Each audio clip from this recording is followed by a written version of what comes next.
Friends, I am Sneha and welcome to my YouTube channel clear vision.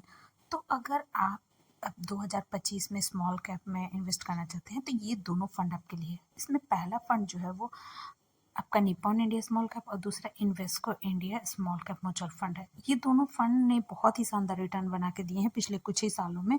तो चलिए हम दोनों फंड के सिंस इंसेप्शन रिटर्न को देखेंगे तो निप्पॉन इंडिया ने 20.59% का, वहीं पे इन्वेस्को ने 22.66% का रिटर्न बना के दिए हैं। तो चलिए वीडियो में आगे बने रहें उससे पहले आप लोगों से एक छोटा सा रिक्वेस्ट है कि चैनल पे नया है तो चैनल को सब्सक्राइब करें, लाइक कर ले और ज़्यादा से ज़्यादा शेयर कर ले। तो चलिए अब हम दोनों फंड के अल्फा एंड बीटा को देखेंगे। तो अल्फा जो है वो बेटर रिस्क एडजस्टेड रिटर्न, यानी कि हमारा जितना अल्फा ज्यादा रहेगा उतना अच्छा रिटर्न मिलेगा। यानी कि हमारे इस फंड कैटेगरी का जो अल्फा है वो 1.78 है, वहीं पे इस फंड का अल्फा जो है 6.19 का है, यानी कि इस कैटेगरी एवरेज से काफी ज्यादा है, यानी कि काफी अच्छा रिटर्न इस फंड ने बना के दिया है। और बीटा जो है वॉलेटिलिटी को दिखाता है, यानी कि जितना फंड कैटेगरी से कम बीटा रहेगा उतना कम वॉलेटाइल ये फंड रहेगा।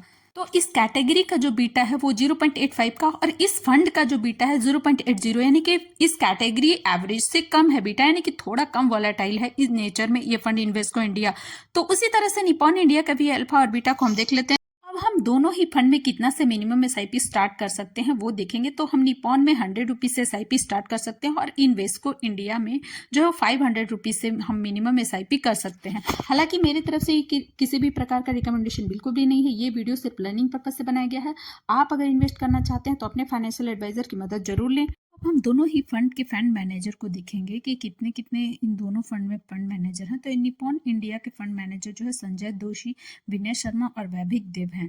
और हम इन्वेस्को इंडिया में यानी देखेंगे कि इसके फंड मैनेजर ताहिर बादशाह, आदित्य खेमानी और धीमंत कोठारी, यानी कि फंड मैनेजर जितना ही टाइम तक किसी भी फंड में टिके रहते हैं वो फंड उतना ही अच्छा रिटर्न देता है और स्टेबिलिटी भी होती है। तो हमारा अगर ये वीडियो आप लोगों को अच्छा लगा तो मेरे चैनल को सब्सक्राइब करें, लाइक कर ले और ज़्यादा से ज़्यादा शेयर कर ले। Thank you.